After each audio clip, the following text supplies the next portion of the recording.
I am Dequitem, an armored fighter in non-choreographed night fights. And today we want to speak about blunt damage and test if a flanged mace can kill me or knock me out through plate armor. And because I am Dequitem, we will test this mace from horseback.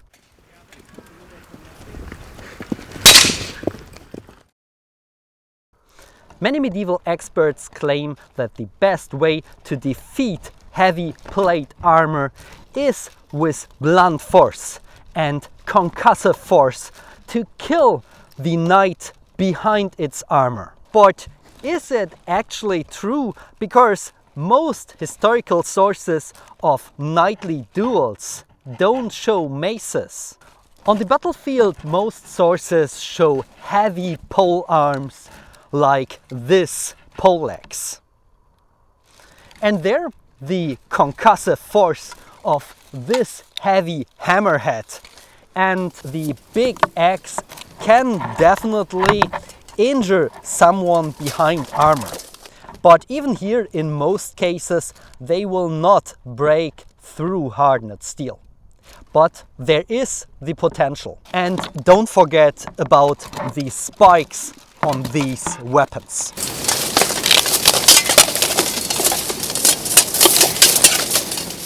There are a couple of sources of poleaxes in duels, but most historical duels were fought with swords.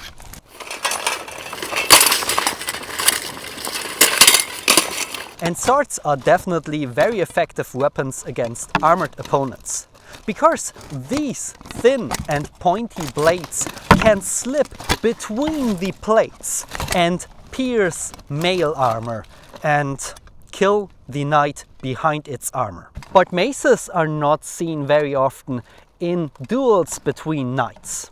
There are a few sources of knightly duels where a mace was used effectively against an opponent.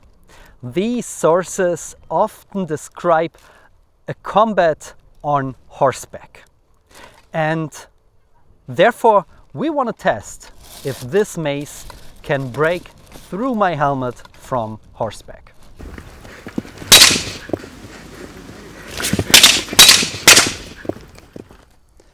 Did you ever thought about time traveling into the medieval times? And all you could achieve with your knowledge from the 21st century? You could work as an inventor and rebuild all the inventions of the last centuries to get rich, or use your knowledge about modern weapons to become a mighty warrior. Perhaps you would even be able to create your own version of modern civilization. The sponsor of this video is Hungry Minds with the book, The Ultimate Guide to Rebuild Civilization.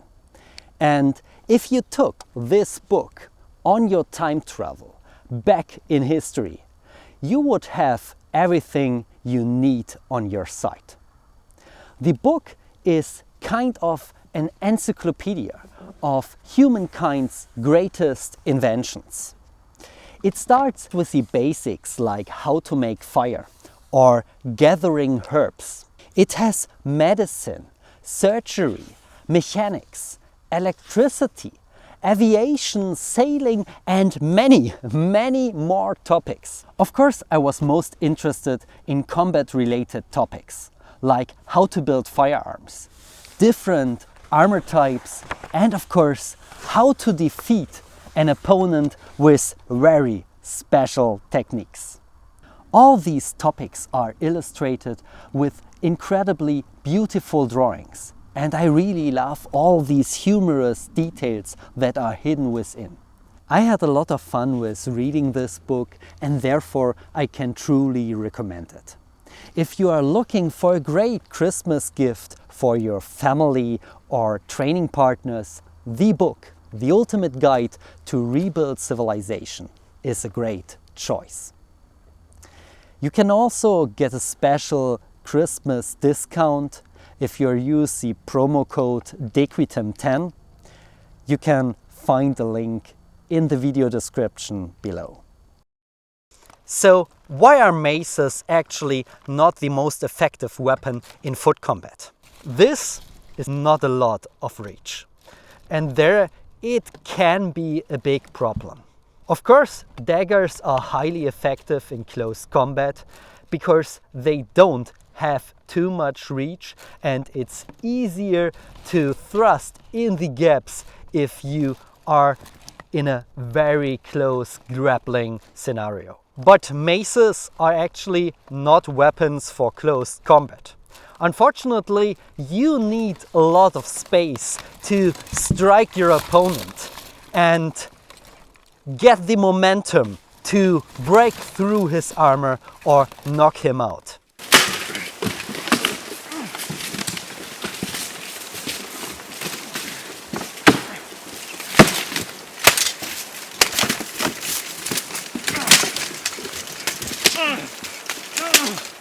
It's hard to charge these strikes in combat because they are easy to block. This mace is actually a heavier example for most historical maces that were used in war. This flanged mace weighs around 1.3 kilogram, and examples from history are often lighter than 1 kilogram. So there is an example of a war mace with only 0.8 kilograms. But historical maces had to be that light, so you can use them quickly and have the potential to hit your opponent at all. And for that reason, you often don't have enough force to break through armor or knock someone out in armored foot combat. But breaking through armor is actually not that easy. Armor is shaped to make strikes glance off, and the force will be transferred, and plate armor protects you pretty well against blunt force. If you hit, for example, with the small spikes of this mace to my shoulder, the force would be transferred over the full shoulder plate and parts of my arm, and therefore it wouldn't break my shoulder. So the only viable target for mace strikes is often the helmet, because if it dents too much, it will break my skull. But a weapon that can only strike to one target of my full body, while a sword can pierce me in my armpits or hit me inside my legs, there are much more options to kill someone with a sword.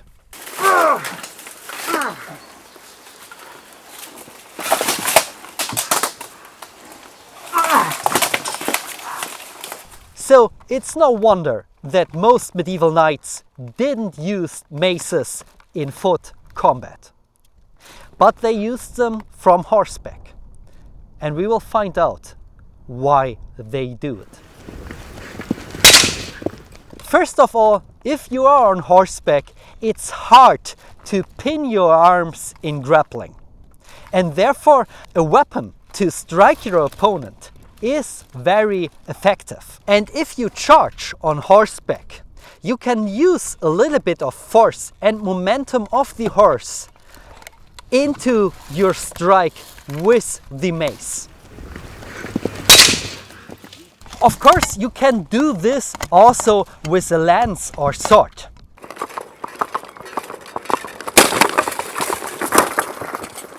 But there, the risk to get stuck in your opponent if you pass him while riding is much higher, and the sword can get ripped out of your hands if you hit him and break through his armor.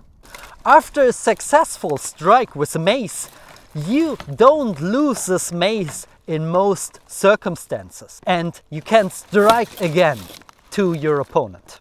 Yes, it still lacks a lot of reach, but you are actually in the better position to strike to the helmet of your opponent. And if you fight against another knight on horseback, it's easier to knock him out of the saddle than with a sword. But that's not the most likely scenario, because knightly saddles were built to hold you in place even if you get the most nasty thrusts with lances or strikes with maces. So for the ultimate test I asked no other than the knight Arne Kutz. When we did the weapon test with the mace, we didn't start with full force. I was definitely afraid that the mace would break the dome of my helmet and my skull underneath, and therefore we started with around 20%, climb up to 40, later 60, and in the end 80% of full force. It's actually not that easy to hit a target from horseback. You need a lot of good riding skills to maneuver your horse in the perfect angle to strike to your opponent. And sometimes a strike glances off, and sometimes you think you hit it with the perfect angle but didn't connect it well. So even if you try full force, the strike can be much lower and didn't hit as hard as in our tests, where we had the perfect conditions. And for that reason I think the test, even with the 80% hit in the end, was actually very, very good and a nice example. So now it's fully rain. Let's wait a second. Whew. In some of the tests I was leaning a little bit backwards so that Arne had the better chance to hit my visor, where the spikes of the mace can grab and don't glance off that easily and transfer the force of the horse a little bit more. My visor is made out of 3mm titanium, and therefore I was pretty sure that it will not break, but I wasn't that sure about the 2mm hardened steel dome. We tested from different angles and also tested strikes to the front and then to the back of my helmet. And these strikes hit different. You couldn't prepare yourself to the strike, and they came so fast that it's nearly impossible to defend yourself from the second strike to the back of your head, because the angle is very hard to block and the horse is too fast, even if you don't ride that fast, to turn in time.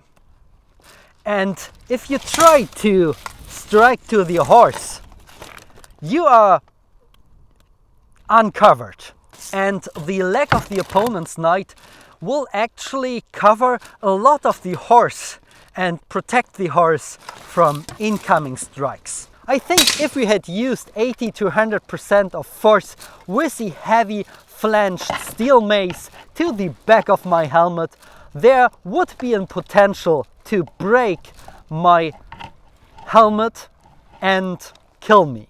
But what about the 60 to 80% heavy strikes to the front of my visor? Yes, these strikes didn't kill me or knock me out, but did they hurt? Yes, they did. And I was actually afraid of the next strikes. My mouth was a little bit bloody and I bite on my lips from all the tension I had in my muscles, and I was actually afraid of each hit. I didn't show it to Arne, but yeah, I was afraid and it hurt. I also bite on my tongue from one of these strikes to the back of my helmet where I wasn't prepared. And yeah, I had a bloody mouth from all these strikes, and it didn't felt well. I also had a headache for the next day, so you can call it a concussion, and also a lot of ear ringing on that day. I couldn't hear well for the next hours. But yeah, the concussions didn't kill me at that moment. And it's not a viable strategy to go for concussions on your opponent to defeat him in combat or kill him. It didn't kill you immediately. It didn't knock you out immediately. And therefore, it's better to use a sharp and pointy weapon to defeat your opponent in most cases, or to hope that you break through the armor. But of course, not all medieval helmets were built like this one. A common man or soldier often wears open helmets made out of thinner or sometimes not hardened steel. And these helmets don't protect the wearer in the same way like a full hardened steel helmet of a knight. And I think here the potential to kill me is very, very high with a mace strike from horseback. So of course, mace strikes to most medieval soldiers are deadly and lethal. But it's not the weapon of choice against a knight. Even from horseback, it's not easy to kill a knight through concussions or kill a knight at all with a mace.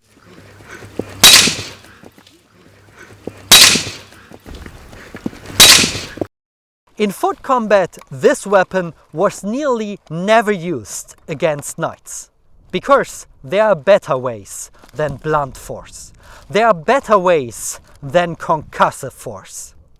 There are sharp and pointy weapons that penetrate the gaps in armor and kill a knight, indeed. So stay safe, don't kill your training partners, and bye-bye.